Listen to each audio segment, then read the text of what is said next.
Graça e paz da parte de nosso Deus, Pai e de nosso Senhor Jesus Cristo. Mais um Natal, né? E esse ano, um Natal assim atípico, um Natal totalmente diferenciado de todos os natais que nós já participamos, já presenciamos, principalmente, né, no nosso culto de cantata de Natal. Mas ainda assim, o Senhor Jesus, que se faz sempre presente conosco, afinal de contas, Ele mesmo disse que estaria conosco até a consumação dos séculos, e nós cremos nisso, na presença dEle, principalmente também nos momentos mais difíceis de nossa vida. E hoje, nesse ano, na verdade, nós colocamos o tema desse Natal, um Natal de esperança. Esperança nas coisas boas que o próprio Senhor Jesus prometeu. E o que é esperança? Esperança é um sentimento muito forte de que vamos conseguir, um sentimento muito forte de que o sonho vai ser realizado. Esperança é um sentimento que nos leva a acreditar até mesmo no impossível. Isso é esperança. Então, hoje temos como título um Natal de esperança. E em quem você tem depositado sua esperança? Você tem depositado sua esperança em quem ou em quê?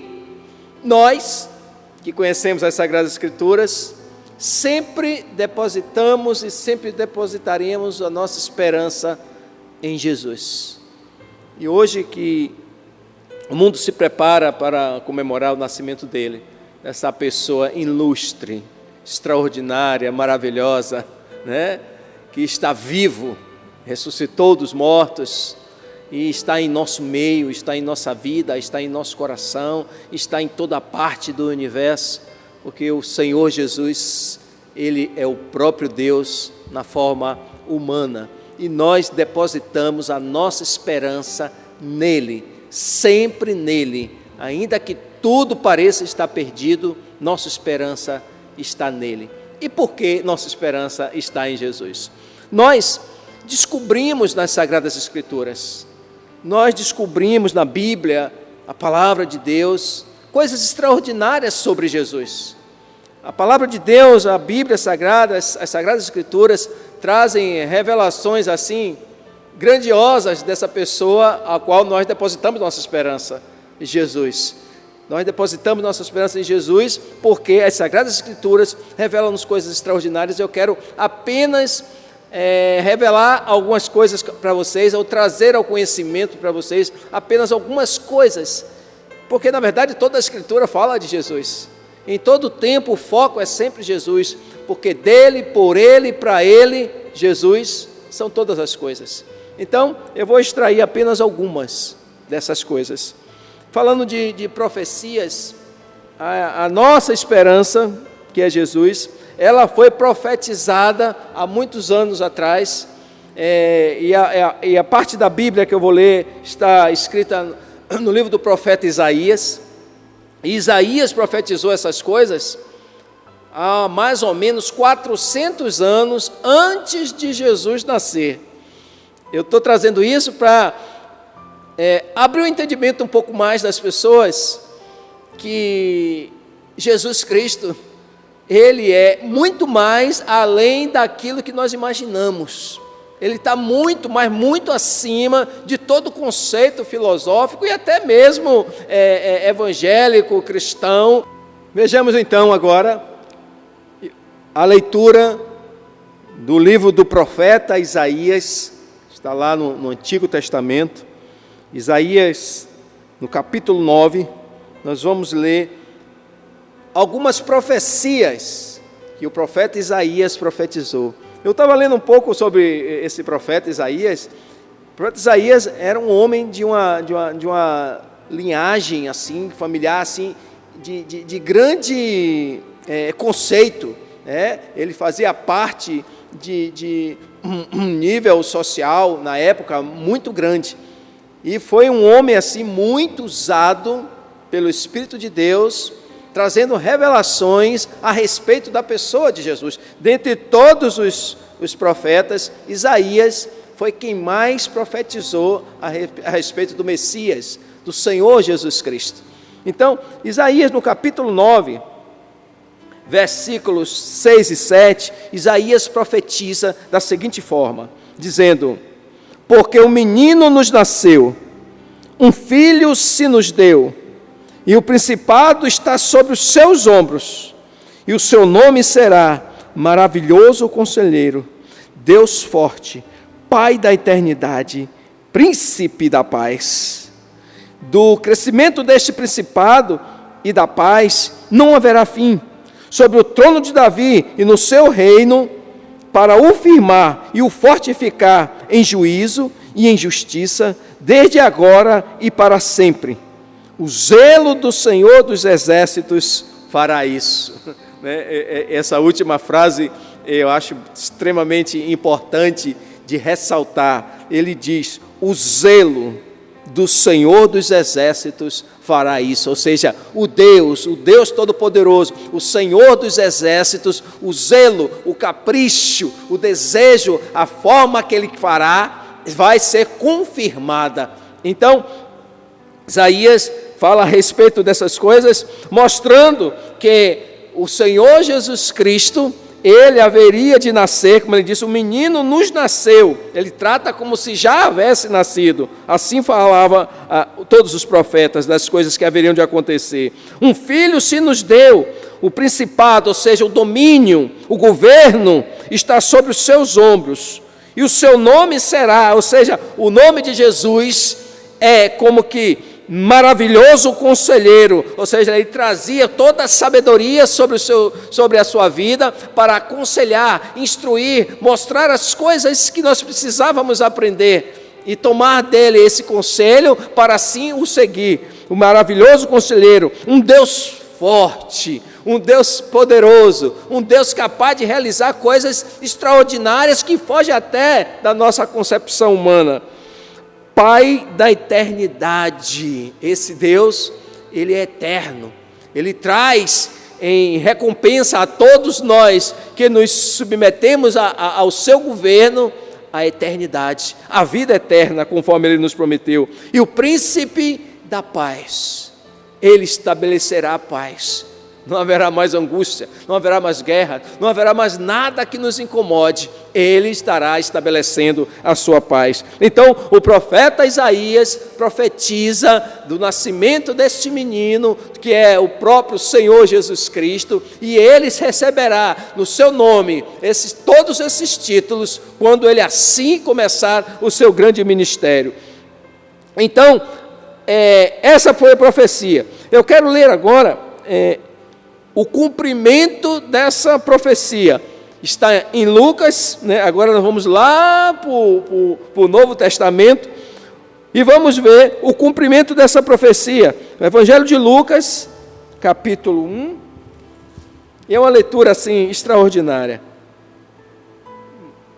Eu digo extraordinária porque pouco ou quase nada se conhece de todas essas coisas que eu vou acabar de ler aqui.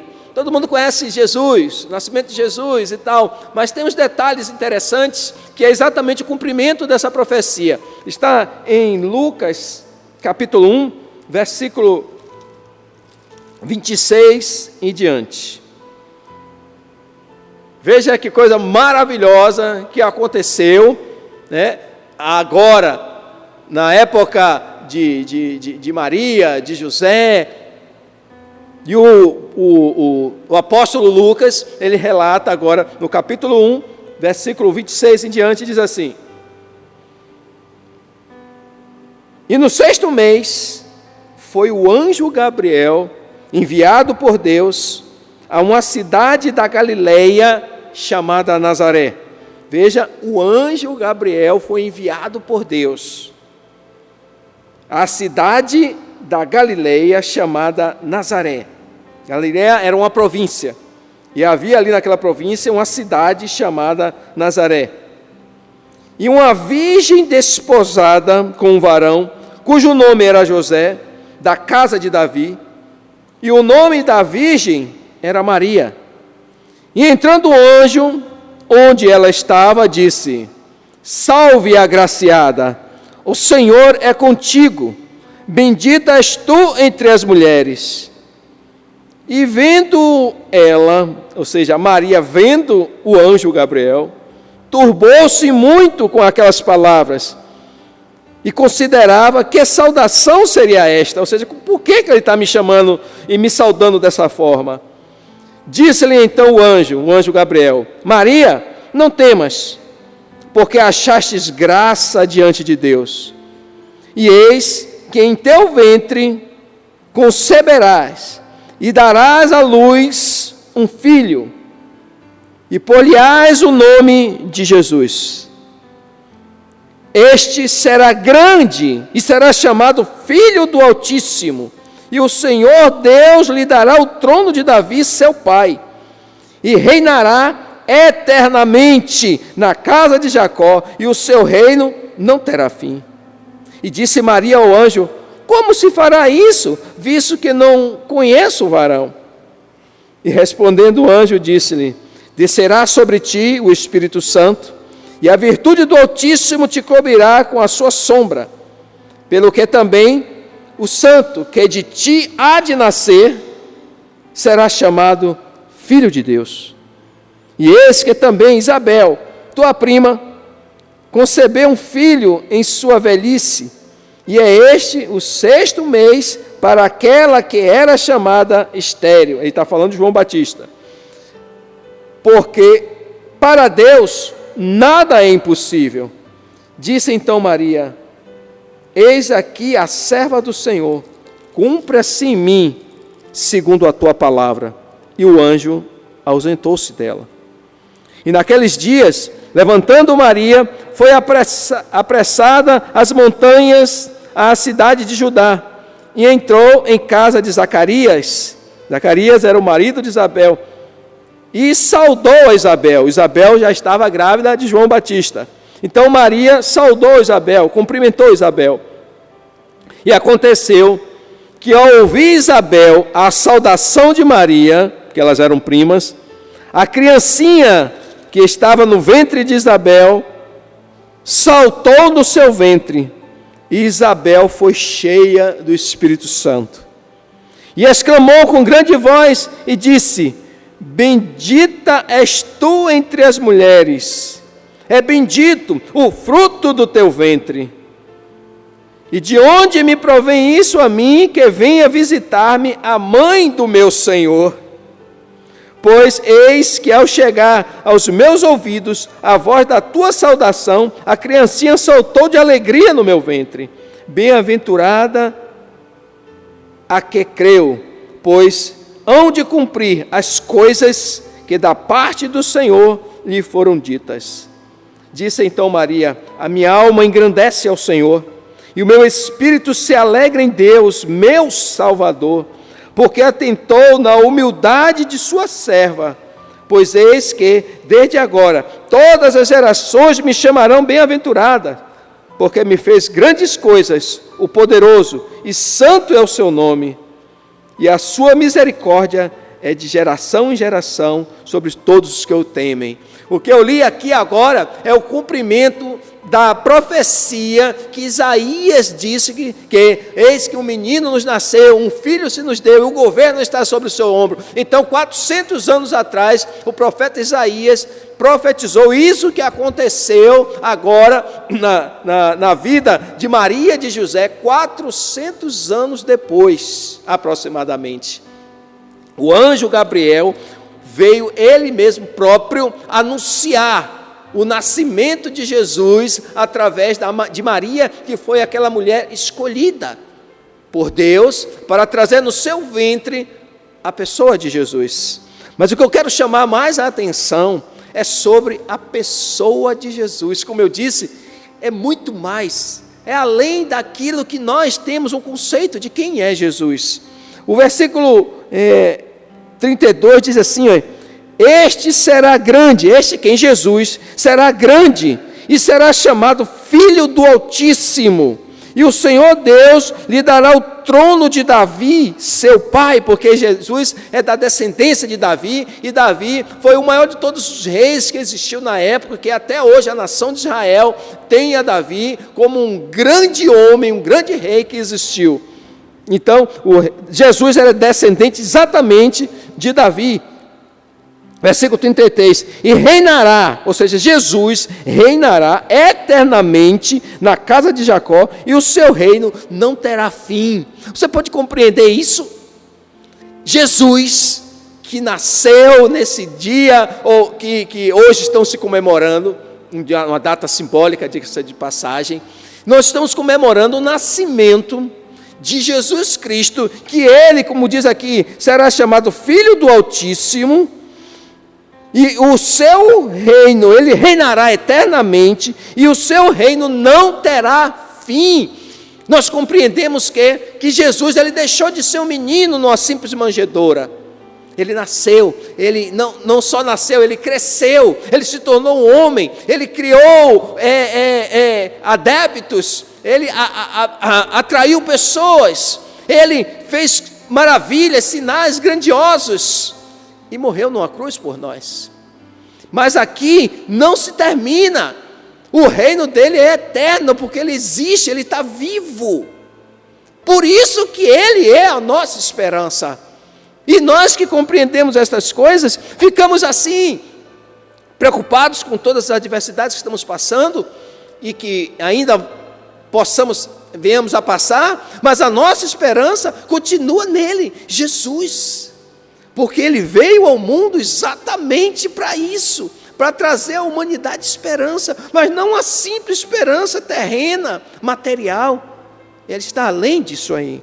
Então, ele mostra o próprio anjo anunciando que ele será chamado Deus Altíssimo, ele reinará eternamente, o seu reino não terá fim. E isso testifica quando Maria começa a conversar com Isabel, sua prima, que estava grávida de João Batista, e aquela criança saltou no ventre de Isabel, e ela ficou cheia do Espírito Santo, e exclamou com grande voz, dizendo: bendita és tu, falando de Maria, entre todas as mulheres, e bendito é o fruto que está no seu ventre.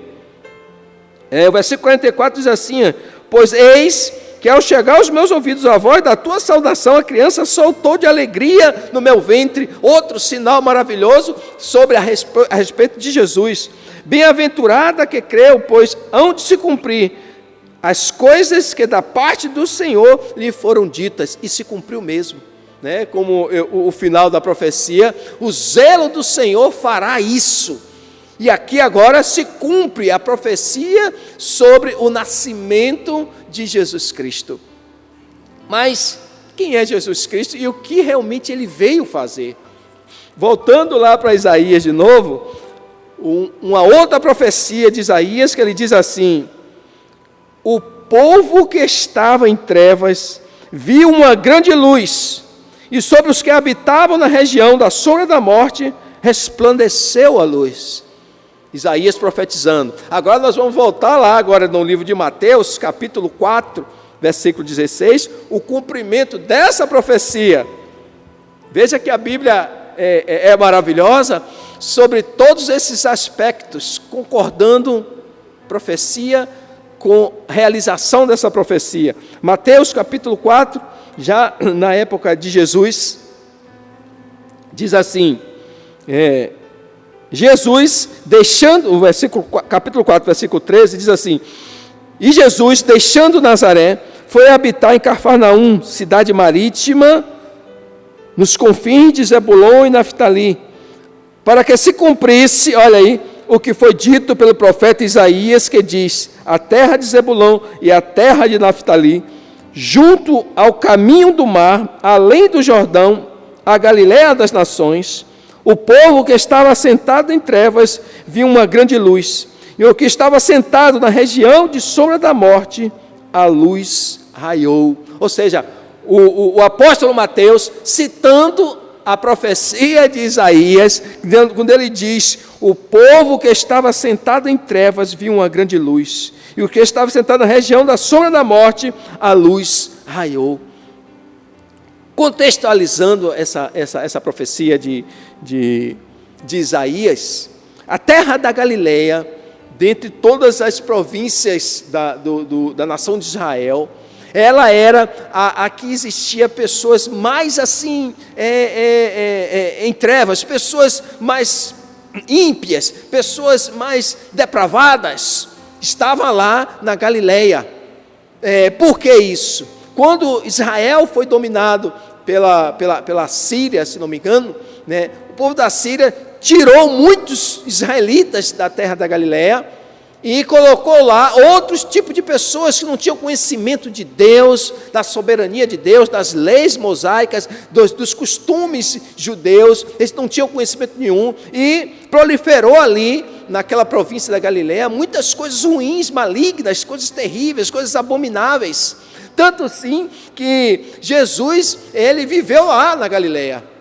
E ele mostra, a profecia mostra exatamente isso. Pelo fato de Jesus se estabelecer lá na Galileia, ele diz assim: o povo que estava sentado em trevas viu uma grande luz. Ele estava se referindo a Jesus, que trazendo essa luz àquela região da Galileia, porque ali havia muitas pessoas que viviam realmente em trevas, que viviam, sabe, na servidão, que viviam em angústias em seus corações. Por isso que ele diz: o povo que estava sentado em trevas viu uma grande luz, e o que estava na região da sombra da morte, a luz raiou. Ou seja, Jesus, por estar vivendo ali, ele trouxe iluminação àquelas pessoas, ele trouxe luz para aquelas pessoas, ele trouxe esperança para aquelas pessoas, porque todas as outras províncias tinham a Galileia como algo ruim. Inclusive, um fato curioso é que Natanael, que era um dos apóstolos escolhidos por Jesus, foram dizer a ele: olha, falando sobre o profeta de Jesus que veio da Galileia. Aí Natanael diz assim: pode vir alguma coisa boa de lá? Por que ele disse isso? Porque ele tinha conhecimento que o local de onde Jesus veio era realmente um local onde não se havia nada de bom ali. Por isso que ele exclamou dessa forma. Então, o que entendemos é que quando Jesus foi para lá e conviveu lá, ele escolheu exatamente aquele local para iniciar o seu ministério e trazer ali esperança para aquelas pessoas, e trazer ali a misericórdia, a graça. E o que é que Jesus pregava lá? Arrependei-vos, porque é chegado o reino de Deus. Então Jesus foi anunciar o reino dos céus, o reino de Deus, exatamente num lugar onde havia realmente muita necessidade de trazer esperança. Trazendo para os nossos dias, Natal da esperança. Nós estamos vivendo assim uma situação muito delicada, onde infelizmente muitos estão comemorando um Natal hoje, talvez muito triste, pela perda do seu ente querido, pelos problemas que essa pandemia trouxe. Muitas pessoas hoje estão em angústia, muitas pessoas estão assim, sem perspectiva de melhora. Muitas pessoas não sabem para onde ir, nem o que fazer.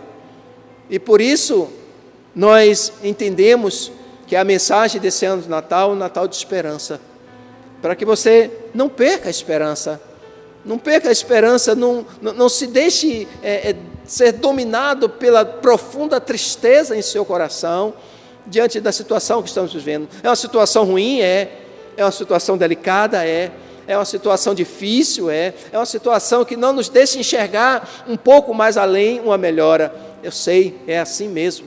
Mas assim como na Galileia, as pessoas viviam assim como que em trevas, e Jesus começou o seu ministério lá, eu te trago uma mensagem de esperança na pessoa de Jesus, que ele não é e nunca foi um simples homem. Ele é o Filho do Altíssimo, ele é o Rei eterno, ele é o Todo-Poderoso, que veio a esse mundo exatamente para nos trazer esperança, de que nem tudo está perdido, que se nós confiarmos inteiramente nele, em tudo que ele nos prometeu, em tudo que ele realmente é, tenha certeza que Ele vai promover algo maravilhoso na sua vida. Então, não pense que tudo está perdido. Jesus hoje pode ser a sua esperança. E se já é, aumente mais ainda, porque é nesse momento em que nós perdemos esperança em todas as coisas, né, que nós antes tínhamos como boas. Deposita agora a sua confiança e esperança em Jesus. Em muitos momentos, Jesus ele disse que Ele era a luz do mundo. Jesus disse: eu sou a luz do mundo, quem me segue não andará em trevas, mas terá a luz da vida. Jesus disse: eu vim buscar e salvar o que se havia perdido. Jesus também disse: eu sou o caminho e a verdade e a vida. Jesus também disse: eu sou o bom pastor dá a vida pelas suas ovelhas, e as suas ovelhas ouvem a sua voz e o seguem. Jesus também disse: eu sou a ressurreição e a vida.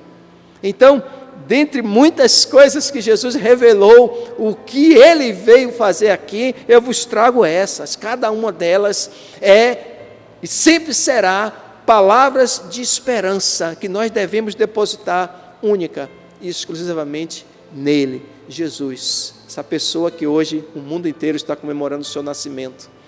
Ele não somente veio ao mundo, Ele veio ao mundo com um propósito.